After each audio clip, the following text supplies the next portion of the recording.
Hello guys, এটা তো আরো একটা চ্যানেল মো ব্লগ নিয়ে আসছে। দেখতেছো ম্যাগির প্যাকেট নিয়ে এখানে যুদ্ধ লেগে গেছে। এখানে ম্যাগির প্যাকেট আনতে গিলতে লাগিয়ে গেছে।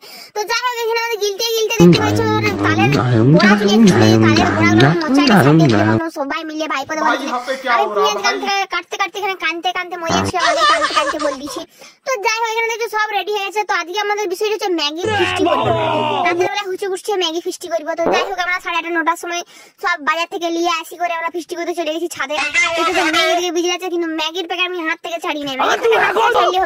আমি জানি ছাড়ি দিলে দিয়ে দেখবো কেউ লিয়ে লিছে বলে আমি এইটা করবো ওইটা করে ভেঙে গুড়াই দিবে। তো যাই হোক, অনেকক্ষণ থেকে চলছিল কিন্তু জ্বলা যায় পারি না। দেখতে উনান জ্বলি গেছে এখানে। ছাদের উপরে বস করে না, ইটের উপরে বস করে না হয় গরম ইয়ারে হাত দিচ্ছে। আর আমরা এখানে সবাই হাসি একদম উলট পার উঠে গেছি।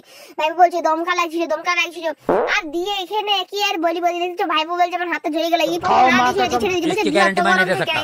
ছাড়লি কেনে বল দিয়ে।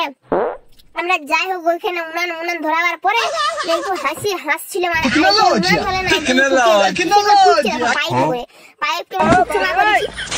আমাদের কাছে কিছু ছিল না। যাই হোক, মোটামুটি উনানটা ধুই ধোয়াছিল। আমরা এখানে সবজি দিয়ে বাঁধাকপি সব দিয়ে যেটা ভাজা হচ্ছিল দিয়ে আমি ডিম গুলো ফাটাই দিলাম। ডিমটা একদম কচারে ভাজি লিতে কচারে আমার চোখে ধোঁয়া। এখানে আমি করবো বলছি বৃষ্টি যেমন এখানে পুরোটাই ঘুরতে হবে। মানে এরা কিছু করে ফোন খাচ্ছে, কে মোবাইল দেখছে, কে এই করছে, কে ভিডিও করছে, যে যা পাচ্ছে করছে। আমি এখানে গুকুড়ে খাড়িয়ে নিয়ে এসে আমি ওইটা করে লাড়ি দেবো, তারা গুই খা তোদের ওই জন্যই ঠিক দিয়ে। এখানে ম্যাগি করতে সময় লাগে 2 মিনিট, আমাদের লেগেছিল পুরো 2.5 ঘন্টা। তো যাই হোক, ম্যাগিটা হওয়ার পর দেখেছো এখানে এরা সবাই দিচ্ছে মানে গেদ্দে কাজ করেছে আলাদা চাইছিল। এটা ই হচ্ছে যে বাখানে চারদিকে পালিয়েছিল। সবাই খাইতে বসে গেছে। দেখো খাওয়াটা দেখো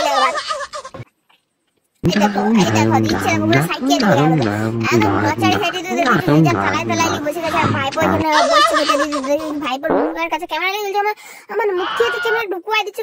যাই হোক, আমি দেখছো একদম মচারে ছাটি দিল, মুখটা একটু ভঙ্গি মেটা করে দিল, মচারে ছাটি দিল। খাওয়া পোড়া মাই দেবে, নাহলে আমার মা আমাদেরকে ছটিয়ে ফেলে দিল সকাল বেলায় কি দমকা গাল দিল। দেখতেছো এখানে আবার দেখছি ক্যামেরা চুম খাচ্ছে, শুধু চুম খাচ্ছে, এমনি কাকে চুম দিচ্ছি কে জানে।